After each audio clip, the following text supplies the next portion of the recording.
What's going on, people? I am back with the follow-up of my LMT Lewis Machine and Tool 10.5556 that I bought a couple of weeks ago.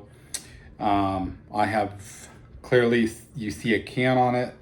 My tax stamp came back this morning on, it is November 20th. So not including the weekend, it literally took 4 days. Let's get, that is the Otter Creek Labs Polonium K. In the last few days, I was really debating on going the Plan B route. But since this is a dedicated suppressor, I decided to save the $150 to $200 because it's not going to jump from AR to AR. It's going to be strictly for the LMT.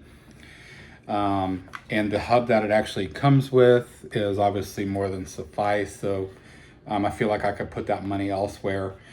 Couple other things that I did over the last week.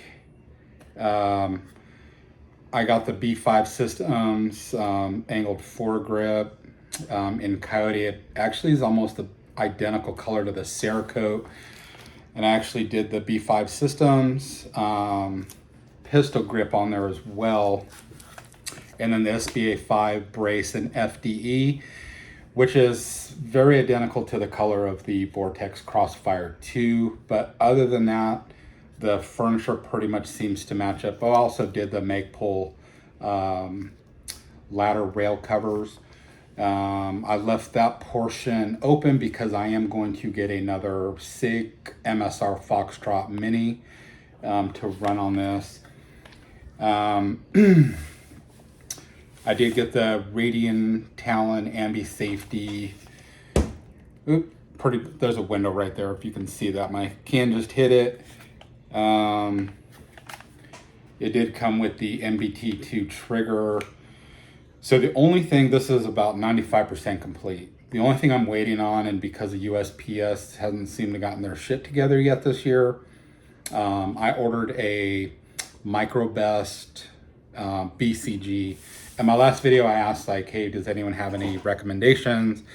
And without spending a ton of money, I did some pretty quick homework on different bulk carrier groups that's not going to kill the bank. And MicroBest was one. It's their chrome with the phosphate extractor.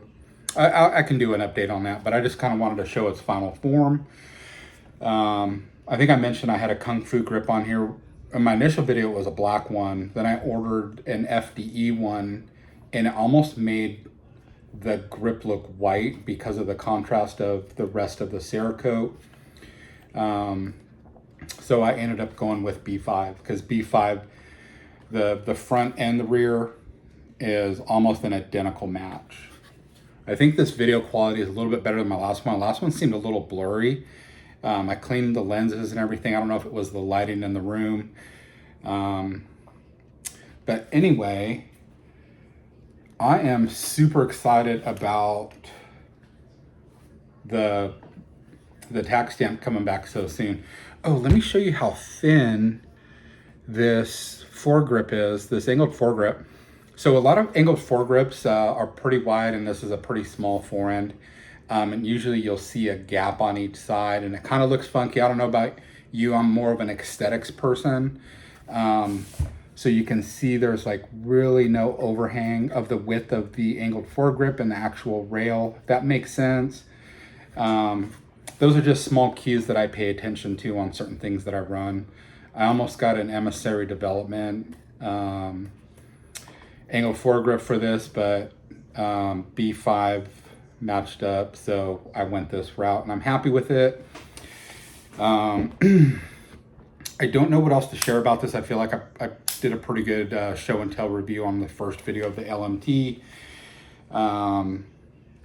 Oh, probably still not gonna pick this up. So I did kind of coat this in oil, but I was trying to get this in the last video.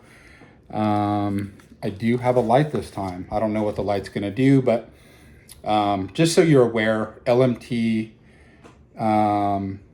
their their buffer tube is gray. That might be a little too powerful, but anyway, I explained it's the dry film. You can also see it inside of the upper and kind of parts of the lower.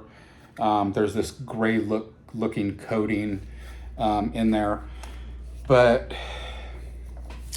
I think these LMT buffers are just a hair bigger than spec, which is a good thing because this has almost no play, especially from an SBA 5 brace.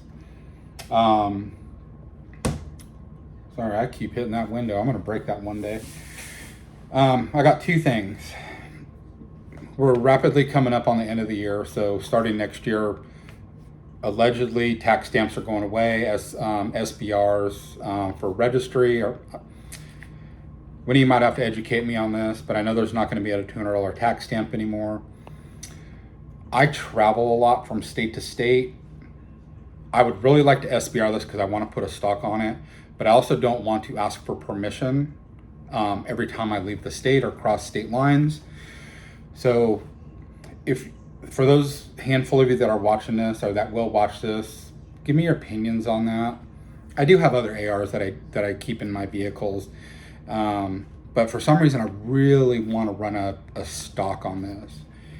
And the second thing, the decision could have already be made by the time most of you watch this, but the gun shop that I got this can at, I was there.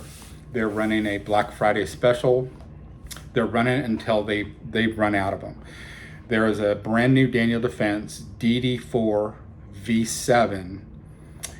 It has the Meg pull furniture, which I'm 100% okay with, for $11.99, brand new. When the owner told me, he was like, hey, if you like Daniel Defense, I have this really good crazy sale. And I was like, and he told me the price. So I was like, is it used? And he was like, no, I have like 28 of them. So I'm debating on buying one because I don't own a 16-inch Daniel Defense. I own other 16-inch ARs, but man, $1,200 for a brand new Daniel Defense DDM4 V7, that's almost theft right there. So I think it'd be kind of dumb not to buy it. But anyway, on my next video, if I do buy it, I'll do a show and tell on that. I know they look basic, but or if I happen to do another video, I'll tell the story of why I didn't. But anyway, let's get that in the frame. This thing is super lightweight. It's crazy light. So the gun shop was nice enough to rock set the hub to the can. So obviously I'm not going to shoot this for the next 24 hours, but I still need a BCG. And he recommended kind of an Ooga Dooga, since I'm going to run a direct thread instead of the Plan B route or some type of QD device, which I'm 100% okay with. But give me your thoughts on the Daniel Defense. Should I buy it? Yes or no? And then also, should I SBR this? Anyway, quick video. It's going to be under 9 minutes. Hope everyone's well. I'll see y'all soon.